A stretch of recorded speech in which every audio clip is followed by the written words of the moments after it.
Bolaning begonasi bo'lmaydi. Rossiyaning Moskva viloyatidagi maktablardan birida 10 yoshli murg'ak qalb Qobiljon Aliyevning millatchilik qurboniga aylanishi butun dunyo onalarini yig'latdi.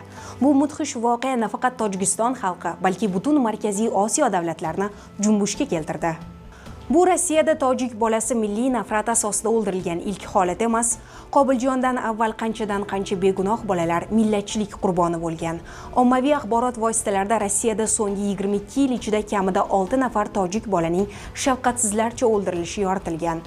Migratsiya masalalari bo'yicha ekspertlarning fikricha, bunday qotilliklar Rossiyada migrantofob muhit shakllanishi va ksenofobiya uchun jazosizlik oqibatidir. 5 yoshli Daler Babiyev 2022-yil dekabr oyida Yekaterinburg shahrida o'z vasiylari Rossiya fuqarolari Aleksandr va Veronika Naumovlar tomonidan o'ldirilgan. Uning jasadi 6 oy o'tib 2023-yil iyun